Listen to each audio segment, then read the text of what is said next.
बिस्मिल्लाहिर्रहमानिर्रहीम। सब देखने वाले एक मरतबा दुरूद पाक पढ़ रहे अल्लाहुम्मा सल्ली अला सय्यदना मौलाना मुहम्मद व अला आलिहि व सहाबिहि बारिक वसल्लम वसल्लु अलैहि। अस्सलाम वालेकुम। एडवोकेट मोहम्मद आसिफ असलम और आप देख रहे हैं ला एजुकेशन अकेडमी चैनल।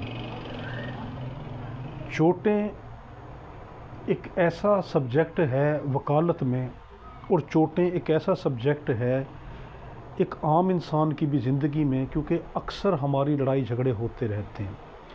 और जो एक नया वकील होता है वो ये समझने से कासिर होता है कि जो मेडिकल रिपोर्ट में लिखा है शजा खफीफ़ा, शजा मुनक्कला, उसके बाद लिखा हुआ है मिसाल के तौर के ऊपर इतलाफ़ उदू, इस किस्म के लफ्ज़ पर जैफ़ा, गैर जैफ़ा, मुतलाहिमा,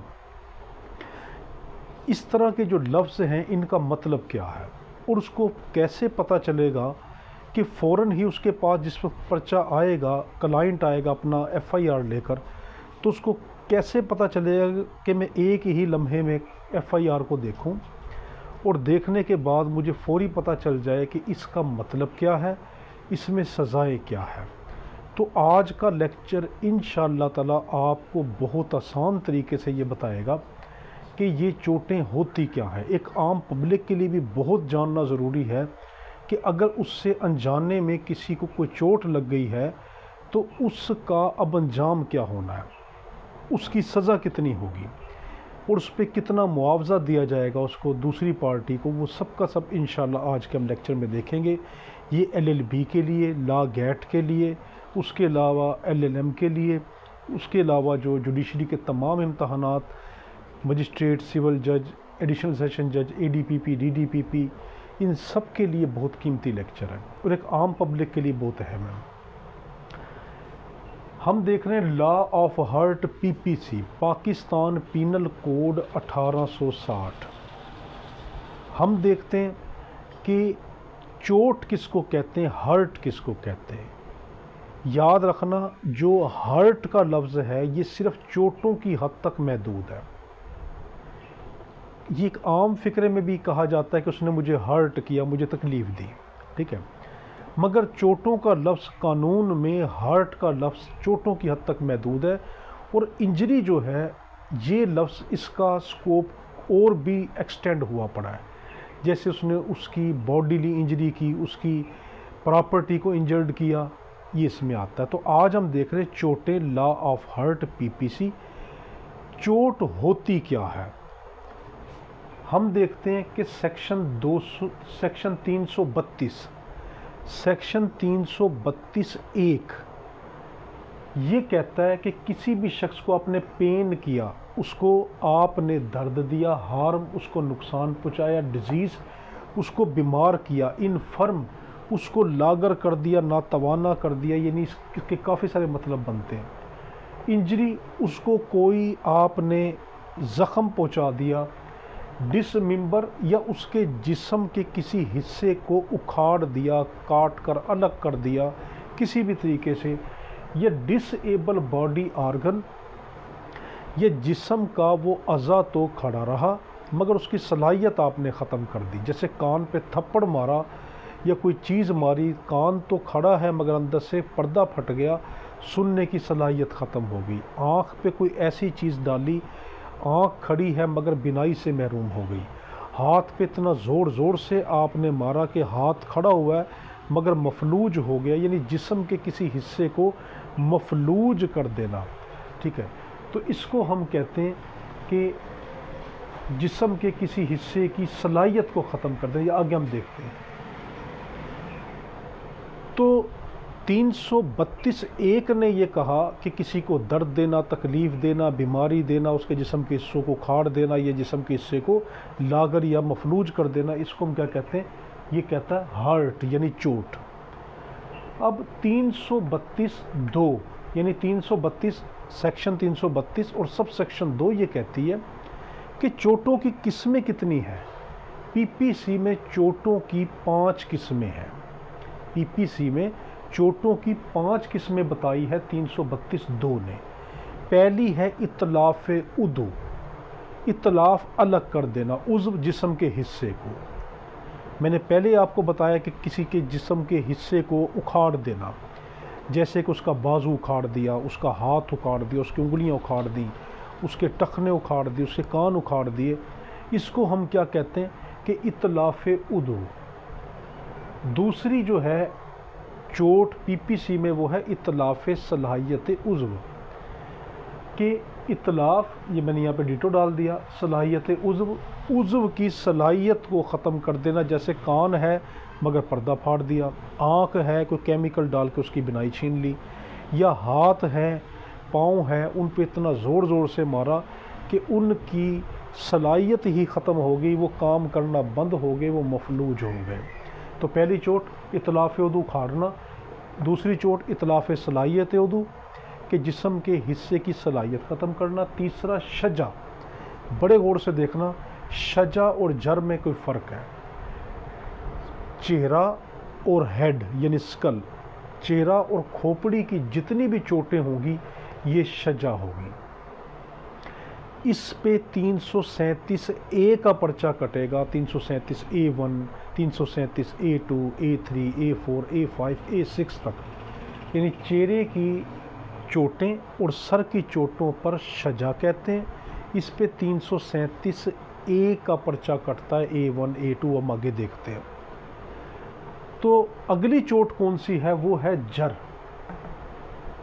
सर और चेहरे की चोट को छोड़कर बाकी जितनी भी चोटें बचती हैं जिस्म के हिस्सों में, उसको हम कहते हैं जर। सर और चेहरे की चोटों को छोड़ के बाकी जिस्म के हिस्सों को जर कहते हैं। इसकी फिर दो किस्में हैं, एक है जर जैफ़ा, एक है जर गैर जैफ़ा।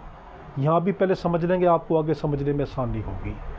जर जैफ़ा किसको कहते हैं? ऐसी चोटें जो जैफ़ा की चोटें होंगी ना, जर जैफ़ा, ऐसी चोटें जो जिस्म के उन हिस्सों के ऊपर लगाई जाए जो बॉडी ट्रंक के अंदर है। सादा लफ्ज़ में जो पेट के अंदर हमारे अज़ा पाए जाते हैं, ये बॉडी ट्रंक या बॉडी कैविटी के ऑर्गन कहलाते हैं। ये नाजुक अज़ा होते हैं, जैसे कि हमारी आँख, हमारा दिल, हमारे गुर्दे, फेफड़े, मैदा, आंतें, ये तमाम चीज़ें। तो जर जैफ़ा कौन सी चोट कि जो ऐसे जिस्म के हिस्से में है जो बॉडी कैविटी में है। और जर गैर जैफ़ा वो चोटें कि जो हमारे बाजुओं को, उंगलियों को, टांगों को, पट्ठों को, इनको लगें, ये गैर जैफ़ा कहलाती हैं। तो देखो पहली चोट कौन सी हुई, हमारे इतलाफ़ उदू उखाड़ देना जिस्म के हिस्से को। इतलाफ़ सलाहियत उदू दूसरी चोट, उसकी सलाहियत ख़त्म कर देना, कान को बहरा कर देना, नाबीना कर देना वगैरह। शजा सर और चेहरे की चोटें।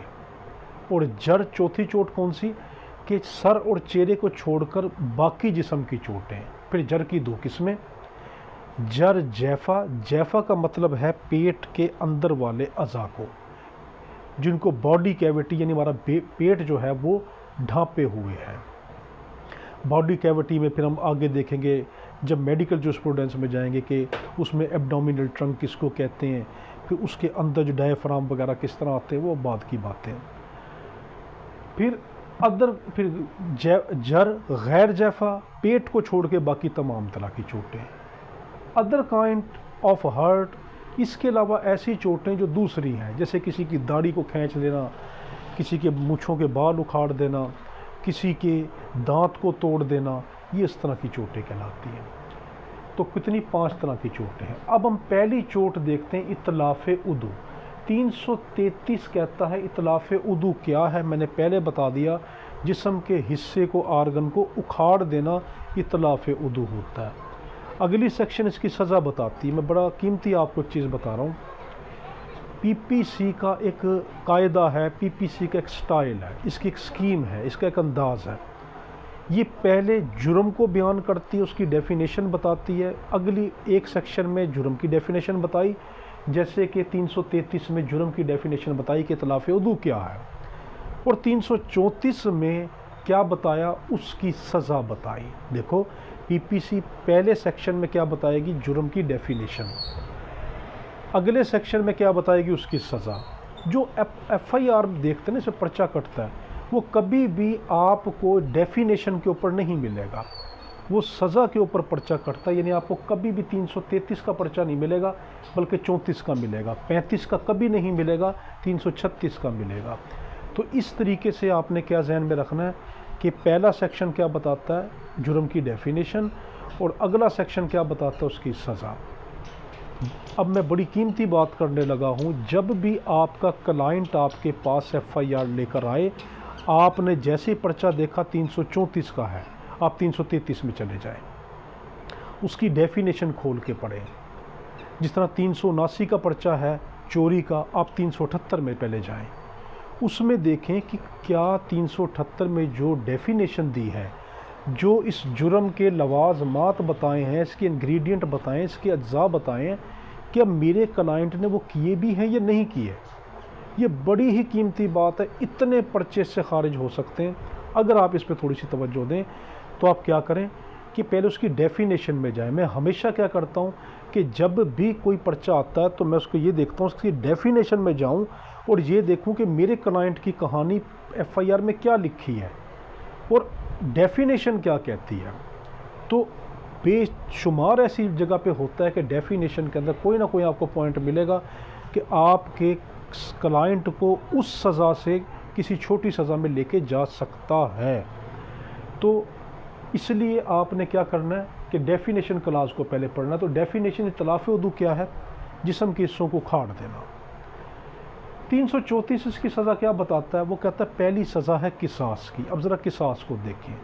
किसास एक इस्लामी सज़ा है जिसमें किसास में ये चीज़ कही कि किसी पे जुल्म ना हो। मिसाल के तौर पर एक बंदे ने मेरी उंगली जो है वो उखाड़ दी।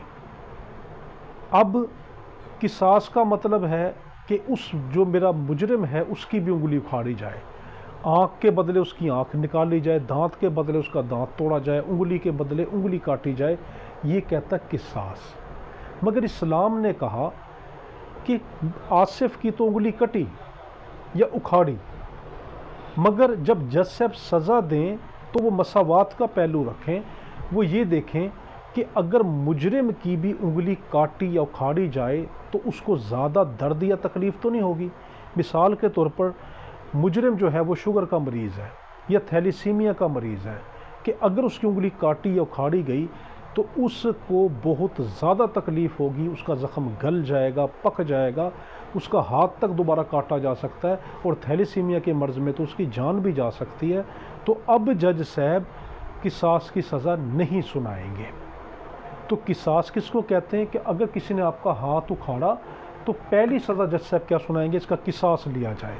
अब जज साहब ख़ुद तो ये चीज़ नहीं कर सकते, वो मेडिकल एक्सपर्ट को, जो गवर्नमेंट का मेडिकल एक्सपर्ट होगा गवर्नमेंट का, उसको बुलवाएंगे और उससे कहेंगे देखो इसकी अगर हाथ उखाड़ा जाए, कंधा उखाड़ा जाए तो क्या इसको ज़्यादा तकलीफ़ तो नहीं होगी। अगर वो ये कह दे कि नहीं, अगर आपने इसको उखाड़ा इसको बहुत तकलीफ़ होगी और नतीजा ये निकलेगा कि इसकी जान भी जा सकती है, ये माजूर हो सकता है, तो अब किसास की सज़ा टल जाएगी। हाँ, अगर वो ये कह दे कि आप काट सकते हैं तो जज साहब हुक्म देंगे इसका किसास के तौर पे काटा जाए। तो पहली सज़ा क्या है, किसास।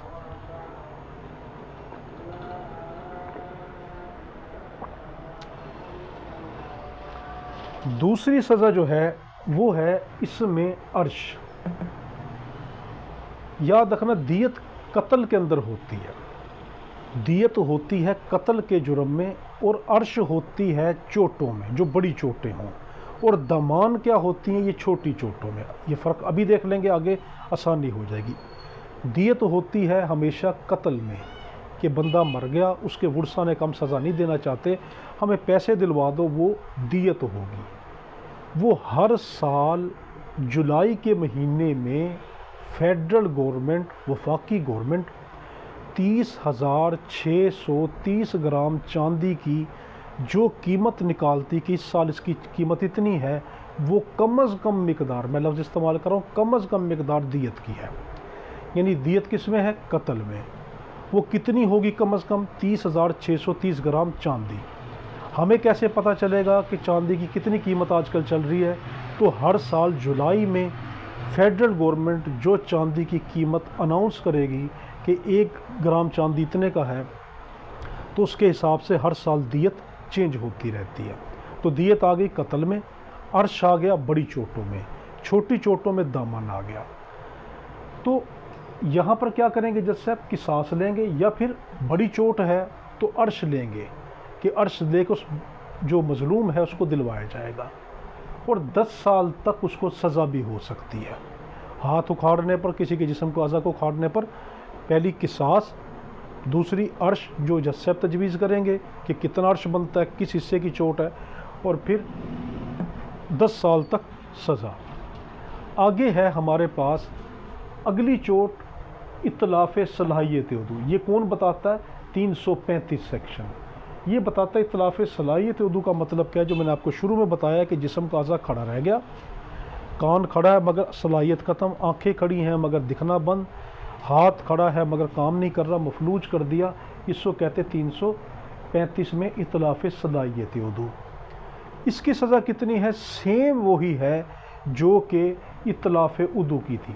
देखो यहाँ पर 334 में कहता किसास, तो 336 में भी किसास, 334 में अर्श था तो यहाँ पर भी अर्श, 334 के अंदर 10 साल सज़ा थी तो 336 में भी 10 साल सज़ा। तो सेम सज़ा है कि ये तो किसास लें, या बड़ी चोट है तो अर्श, और 10 साल तक सज़ा। तो हमारी ये पहली 2 चोटें हो गई, इतलाफ़ उदू, इतलाफ़ सलाहियत उदू। अब बड़ी कीमती चोट आ रही है शजा। इसको ज़रा गौर से समझेंगे, ज़्यादा पर्चे इस पे कटते हैं कि चेहरे और सर की चोटों पर नहीं, मगर पहले इससे पहले मैं आपको एक और चीज़ बता दूं, 336A और 336B ये नई जो है चोटें इसमें ऐड की गई थी कि 336A और 336B, क्योंकि शजा जो आता है 337 में आता है, तो हमने कहाँ तक पढ़ लिया? इतलाफ़ सलाहियत हो। ये इजाफी चोट है, ये मैंने इसमें डाली जो कि यहाँ पर नहीं है, तो इसमें ये डाली 336A और 336B।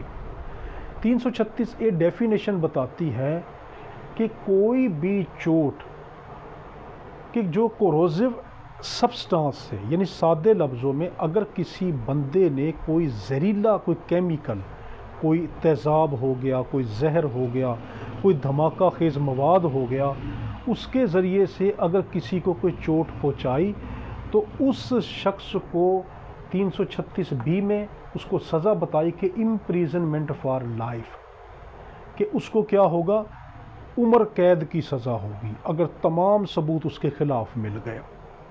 अगर कोई ना कोई कमी रही तो उसको कम अज़ कम 14 साल तक सज़ा मिलेगी, नॉट लेस देन 14 ईयर, जो 14 साल से कम नहीं होगी, और साथ 1 मिलियन 10 लाख का जुर्माना भी होगा। तो अगर किसी ने 336A का कहता है कि हर्ट बाय कोरोसिव सब्सटेंस, यानी कि एसिड, तेज़ाब, पॉइजन, जहर, एक्सप्लोजिव सब्सटेंस वगैरह के ज़रिए से, धमाका खेज़ मवाद के ज़रिए किसी को ज़ख्मी किया, तो उसकी सज़ा क्या होगी? 336B का अगर आपके पास पर्चा है, आप फौरी क्या समझ जाएंगे 336B है, तो यानी 336A में मैं जाऊंगा तो ये कौन सी चीज़ है? ये धमाका खेज़ मवाद से जहर वगैरह देकर तेज़ाब के ज़रिए चोट है। तो आपके जहन में क्या आना चाहिए? अगर तो पूरे सबूत मिल गए तो मेरे क्लाइंट को उम्र कैद हो गई, कुछ कमी रह गई तो उसको कम अज़ कम 14 साल सज़ा, उससे कम नहीं होगी, और 1 मिलियन तक 10 लाख तक उसको जुर्माना भी होगा। ये हमारा ये आ गया। अब हम ये तीसरी चोट शुरू कर रहे हैं, शजा। ये इजाफी चोट थी 336 और 336B। शजा किसको कहते हैं? चेहरे और सर की चोट को।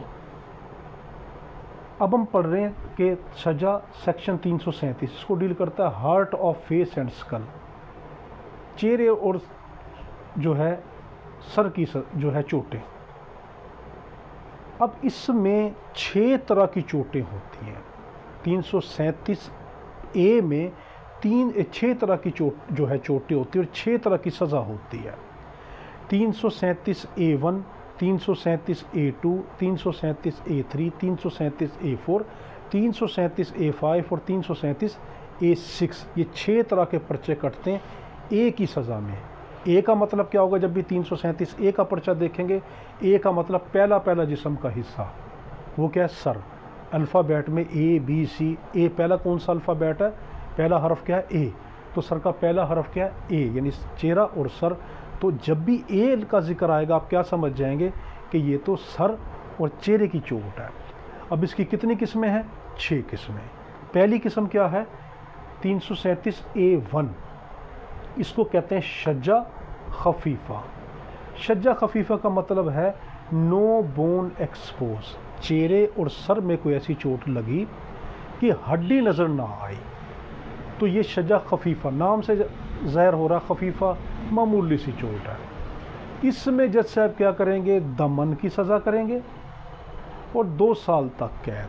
दमन क्या है, छोटी चोट, मैंने शुरू में बताया था, अर्श बड़ी चोट। याद रखना 337A1 में पहली सजा खफीफा में दमन की है, मुआवजा जो उसको लेके दिया जाएगा। बाकी 337A2 से 337A6 तक सब में अर्श है, क्योंकि चेहरा मामूली चीज़ नहीं, सर मामूली चीज़ नहीं, ये एक जिस्म का एक ऐसा आर्गन है कि इस पर अगर लग जाए तो इंसान की तमाम जितनी भी आप देखने, जितनी सेंसिटिव जो हमारी हिस्से हैं वो सारी चेहरे में, देखने की, चखने की, सुनने की, सूंघने की, दिमाग वो इसी में है। तो मैंने क्या बताया, 337A1 में आप आंखें बंद करके क्या कह देना, दमन होगा, मामूली सा उसको मुआवजा लेके दिया जाएगा। 337A2 से 337A6 तक आपने आंखें बंद करके क्या कहना, अब सिर्फ फर्श चलेगा, अब दमन नहीं, क्योंकि बड़ी बड़ी चोटें आ रही है। तो पहली खफीफा थी कि कोई हड्डी नज़र नहीं आई, तो दमन एक उसको मुआवजा लेके दिया, जितना उस मरीज़, जितना उस जो विक्टिम था, मजलूम था, उसका जितना इलाज हुआ, उसने तकलीफ़ उठाई, उसको दर्द महसूस हुआ, वो देखकर, और जिस मुजरिम से दिलवाया जा रहा है, मुलजिम नहीं, क्योंकि अब जुर्म साबित हो गया तब ही सज़ा होती है, तो उस मुजरिम को ये देखा जाएगा उसकी माली हैसियत क्या है, उसके मुताबिक जुर्माना, मुआवजा जो किया जाएगा, जुर्माना नहीं मुआवजा, मुआवजा क्या है, उस शख्स को दिलवाना, तो मुआवजा क्या होगा, दमन। अगली चोट है 337A2। अब देखो वो खफीफा थी, ये क्या है, शज्जा मुदीहा, मुदीहा कहते हैं गोश्त को। अब यहाँ पर क्या है कि बोन एक्सपोज, गोश्त फट गया, बोन एक्सपोज 337A2 का जब भी पर्चा आए आप क्या कहेंगे, इसमें गोश्त फट गया और हड्डी नज़र आई है, मगर एक जहन में साथ क्या रखेंगे कि हड्डी टूटी नहीं है। A2 का पर्चा जब भी आएगा, हड्डी नज़र आई मगर टूटी नहीं, तो इसमें क्या कि हड्डी, बोन एक्सपोज, हड्डी नज़र आई, नो फ्रैक्चर, टूटी नहीं। इसमें सज़ा क्या, किसास, वही कि अगर जज साहब कहेंगे कि इसको किसास दो तो डॉक्टर कहेगा हो सकती है, नहीं, वही वाला हिस्सा। अब इसमें अर्श होगा कितना, 5% दियत का। दियत कहते कत्ल की का मुआवजा। मिसाल के तौर पर अगर वो अब 1 करोड़ है तो A2 के अंदर 5% दियत दी जाएगी, मगर वो अर्श कहलाएगी, क्योंकि चोटों में कभी भी दियत का लफ्ज़ इस्तेमाल नहीं करना, वहाँ पे अर्श या दमन का लफ्ज़ होगा। तो अर्श कितनी ली जा रही है, 5% दियत का। अब 1 करोड़ की अगर जो दियत कत्ल की है, उसमें से 5% इस बंदे को दिलवाई जाएगी जिसकी हड्डी नज़र आ गई है, और उसको 5 साल तक सज़ा भी होगी, ठीक है। तो ये था A2। A3 है शज्जा हशीमा। हशीमा का मतलब है टूट जाना, फ्रैक्चर हो जाना। पहले वाले में हड्डी नज़र आई थी A2 में, A3 में हड्डी टूट गई, फ्रैक्चर हो गई, मगर अहम लफ्ज़ ये कि डिसलोकेट नहीं हुई, अपनी जगह पे खड़ी है। तो हड्डी अपनी जगह पे खड़ी है, फ्रैक्चर हुई है मगर अलग नहीं हुई। तो ये कौन सा है, A3 का, इसको शज्जा हशीमा कहेंगे। जब आपके पास मेडिकल आए, डॉक्टर लिखे शज्जा हशीमा, तो आप क्या कहेंगे, ये A3 का पर्चा है। 337A3 शज्जा हशीमा, इसमें बोन फ्रैक्चर, हड्डी टूटी मगर नो डिसलोकेट, हड्डी अपनी जगह से अलग नहीं हुई। इसमें क्या है, इसमें जो दियत का 10% उसको दिया जाएगा बतौर अर्श मुआवजा, और 10 साल सज़ा है। तो उसमें अर्श कितनी है, 10% दियत और 10 साल सज़ा। 337A1 खफीफा थी, उसके अंदर क्या था कि कोई हड्डी नज़र नहीं आई थी, दमन दिया था, 2 साल सज़ा दी थी। A2 के अंदर हड्डी नज़र आ गई मगर टूटी नहीं, इसके अंदर कितना दिया कि अर्श दिया 5% और 5 साल सज़ा। हशीमा के अंदर हड्डी टूट गई मगर अलग नहीं हुई, इसमें 10% दियत बतौर अर्श और 10 साल सज़ा। अब आ गया 337A4। A4 के अंदर ये है, A4 में ये है कि शज्जा मुनक्किला, मुनक्किला लटक गई, ठीक, कि हड्डी अलग हो गई, ऊपर वाले में टूटी थी। 337A4 का जब भी पर्चा आएगा आप क्या कहेंगे, शजा मुनक्किला का पर्चा है, इसमें हड्डी टूट भी चुकी है और अलग भी हो चुकी है। क्योंकि हड्डी अलग हो गई इसलिए अब ऊपर अर्श कितना था, 10% था, यहाँ पे अर्श 15% दियत का। ऊपर 10 साल सज़ा थी, यहाँ भी सज़ा उतनी ही रखी गई। तो मुनक्किला में हड्डी टूट गई, कितना परसेंट उसका दियत है, 15% दियत का बतौर अर्श मुआवजा, और सज़ा वही 10 साल। 337A5 शज्जा आमा। आमा का मतलब है ऐसी चोट जो दिमाग की झिल्ली तक पहुंच जाए, ऐसी चोट जो दिमाग की झिल्ली तक पहुंच जाए। दिमाग की झिल्ली को हम मेडिकल जूरिस्प्रूडेंस में बड़ी डीप में इसको देखेंगे इंशाल्लाह। इसको कहते हैं सेरिब्रोस्पाइनल मेम्ब्रेन। इसे क्या कहते हैं, सेरिब्रोस्पाइनल मेम्ब्रेन। इसमें एक लिक्विड भरा होता है, उसको सेरिब्रोस्पाइनल फ्लूइड या सेरिब्रोस्पाइनल मैट्रिक्स भी कहते हैं। क्योंकि ऐसी चोट जब एक बंदे ने किसी को खंजर मारा और वो चोट उसके दिमाग की झिल्ली को टच कर गई, मगर झिल्ली फटी नहीं, झिल्ली को टच कर गई, तो समझो अगर थोड़ा सा और नोक लगती तो झिल्ली फट जाती, वो लिक्विड बह जाता, जिसमें सारे केमिकल रिएक्शन होते हैं ब्रेन के।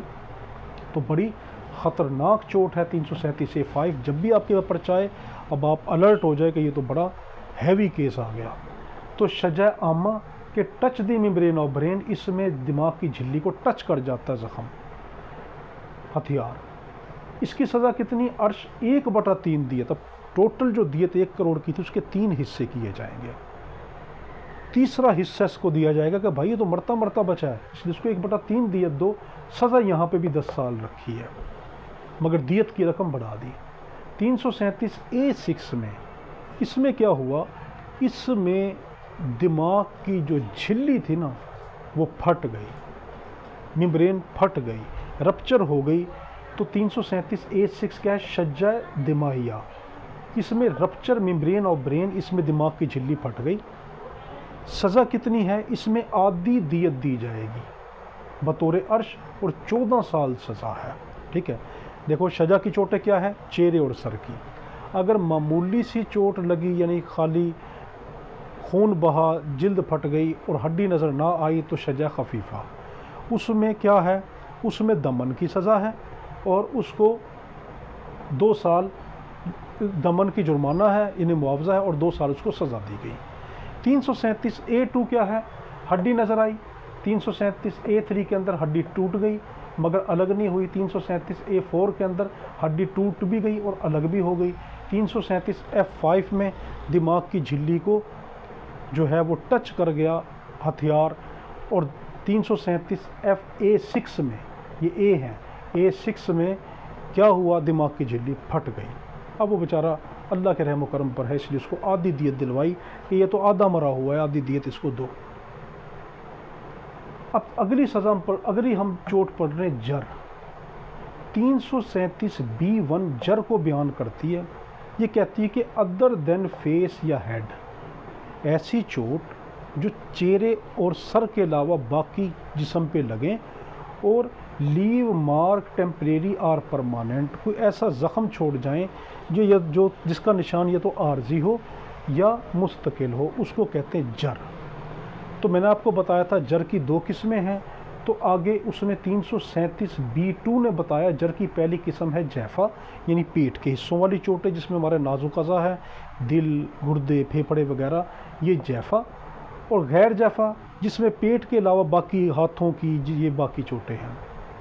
तो 337C ने किसको उठाया, जैफ़ा को उठाया। उसने किसको उठाया, जैफ़ा को। Injury extend to body cavity of trunk.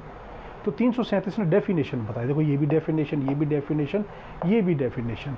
इन पे पर्चा नहीं कटेगा, डी पे पर्चा कटेगा। तो देखो मैंने यहाँ पे क्या लिखा, पर्चा किस पे कटेगा, ए पर, डी पर और एफ पर। पर्चा किस पे कटेगा, ए, डी, एफ। बाकी ना बी पे कटेगा, ना सी पे कटेगा, ना ई पे कटेगा, उस पे नहीं कटेगा। तो सी ने क्या बताया कि जैफ़ा, जैफ़ा पेट के इन अज़ा की वो चोटें जो पेट के अज़ा के ऊपर अटैक हुई हों, जैसे कि पेट पे चाकू या खंजर मारा गया तो बॉडी ट्रंक तक पहुंच गया, जिस्म की एब्डोमिनल कैविटी तक पहुंच गया। एब्डोमिन कहते हैं पेट को, कैविटी उसकी पूरा का पूरा जो ट्रंक, जिस थैले में, जिस बैग में हमारे आर्गन महफूज करके अल्लाह ताला ने रखें, उसके लिए। तो 337 ने क्या बताया, जैफा को बताया, ऊपर वाली चोट को। उसने क्या कहा कि जैफा किसको कहते हैं, injury extend to body cavity of trunk, जो पेट के जिस्म के हिस्से को लग जाए। अगर ये लग गई तो 337 डी ने, देखो ऊपर डेफिनेशन थी सी में, और डी ने क्या कहा, अब इसकी मैं सज़ा सुना देता हूँ। सज़ा क्या है, डी ने क्या सज़ा सुनाई, उसने क्या स्क्वाश देना पड़ेगा कितना, 1/3 दियत, कि दियत के जो कत्ल की दियत उसके 3 हिस्से किए जाएंगे, 1/3 हिस्सा इसको मिल जाएगा और इसको 10 साल तक सज़ा होगी। ठीक है। अब है हमारे पास यहाँ पर कि अगली वो है कि 337 वो कौन सी है, जर गैर जैफा, यानी जिसमें बॉडी कैविटी नहीं होगी, पेट के अलावा बाकी हाथों पर, बाजुओं पर, पट्ठों पर, टांगों पर, पिंडलियों पर जो ज़ख़म आएंगे वो 337 उसको बताती है। वो क्या है, जर गैर जैफा। नॉट अमाउंट टू जैफा, वो कहते हैं जो चोटें जैफा में नहीं, यानी पेट के अलावा जो चोटें हैं वो सारी की सारी गैर जैफा है। ये 337 हमें बताता है। अब एफ इसकी सज़ाएं बताता है। जो 6 सज़ाएं ए ने बताई थी सजा की, यानी चेहरे और सर की चोटें 337 A1, A2, A3, A4, A5, A6, इस तरह जो बाकी पेट के अलावा बाकी जिस्म के हिस्सों पे चोटें लगेंगी, हाथ की उंगली टूट गई, ये नली टूट गई, टांग की हड्डी टूट गई, कोई और मसला हो गया, वो सारी के सारी कौन बताएगा, 337F। पहली चोट क्या बताता है, दमीहा। 337F1 का पर्चा आएगा, तो मैंने क्या कहा, आप पे 3 तरह के पर्चे आएंगे बड़ी चोटों में, बाकी छोटी चोटें अगले लेक्चरों में। बड़ी चोटों में क्या, ए का पर्चा आएगा 337A का, या 337D का, या 337F का। तो अब हम F का पर्चा पढ़ रहे हैं, तो F के 6 तरह के आपके पास पर्चे आएंगे। 337F1 का जो पर्चा होगा ये है, क्या कहलाएगा, जर गैर जैफा दमिया। तो जर गैर जैफा दमिया का पर्चा होगा। इसमें क्या होगी, स्किन रप्चर्ड और ब्लीडिंग, मामूली सी स्किन जो है जिल्द उखड़ी और खून निकलने लग गया।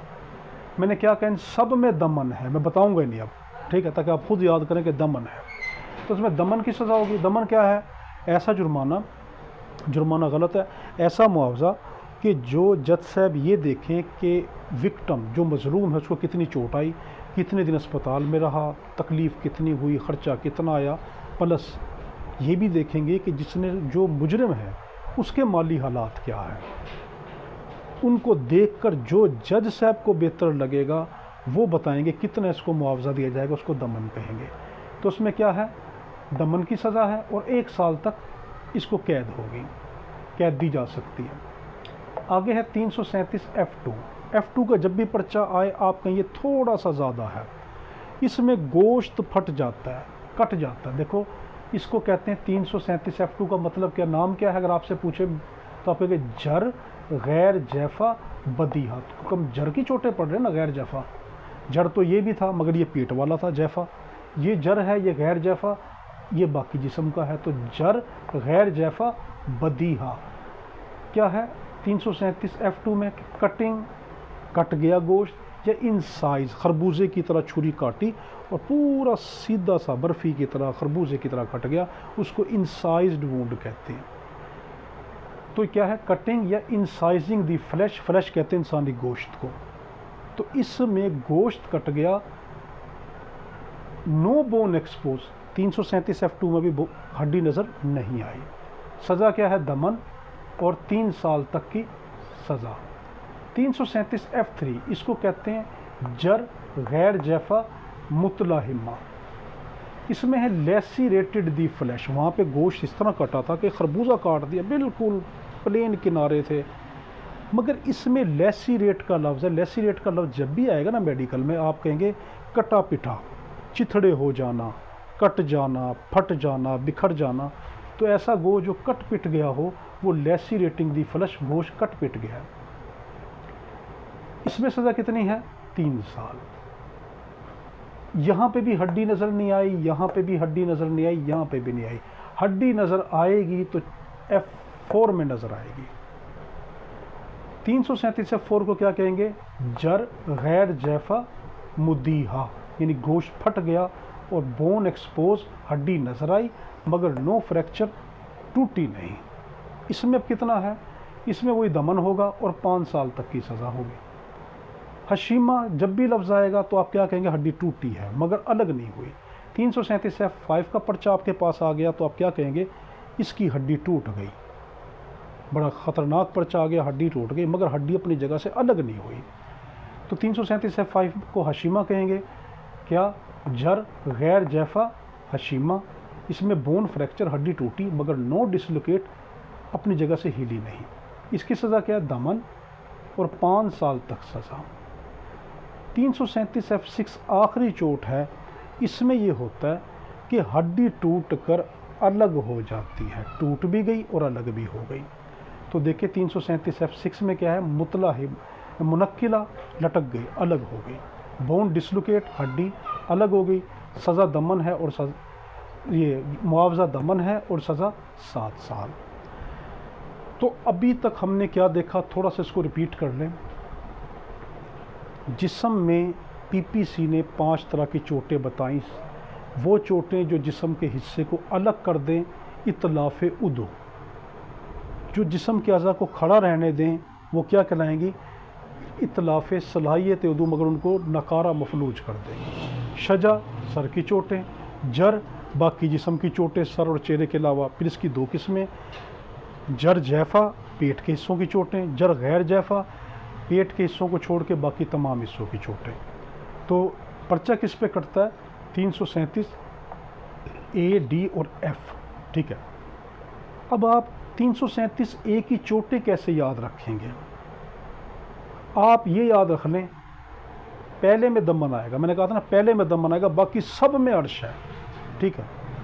ये वाला जो हिस्सा है ये अर्श है और ये वाला जो मैंने लिखा इस तरफ ये सज़ा है। तो मैंने लिखा अर्श, पहले ये वाला अर्श और ये वाला पुनिशमेंट। आपने फार्मूला कैसे याद रखना है? आपने याद रखना है दमन 2, यानी तरतीब जहन में रखेंगे। 337 A1 में A1, A2, A3, A4, A5 अपने जहन में ये स्केच बना लें। अब A1 की सज़ा क्या होगी? दमन 2, 5-5, 10-10, 15-10, 1/3 10, 1/2 14। इसका मतलब क्या है?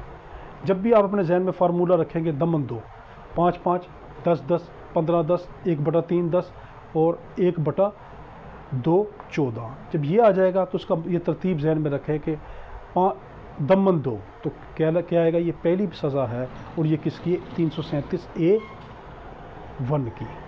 फिर उसके बाद आप रखेंगे 5-5, दूसरे नंबर पे आई ना, तो दूसरे नंबर पे कौन सज़ा? 337 A2।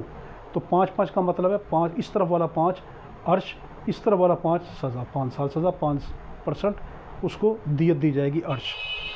15-10 कौन से के ऊपर आया? 10-10 किसके ऊपर आया? तीसरे के ऊपर, 337 A3 के ऊपर। उसमें क्या है? इस तरफ वाला 10 साल उसको 10% उसको जो है दियत अर्श और इस तरफ वाला 10 सज़ा। 15% A4 में उसको दियत और 10 साल सज़ा। A5 में 1/3 उसको दियत और 10 साल सज़ा। और जो A6 है उसमें आधी दियत और 14 साल सज़ा। अब यहाँ पे देखें 3 एक जैसे आ रहे हैं, सज़ाएँ तीनों में एक जैसी आ रही यहाँ पर कि A3, A4, A5। जहन में रखना A3, A4, A5 में सज़ा तो 10 साल है।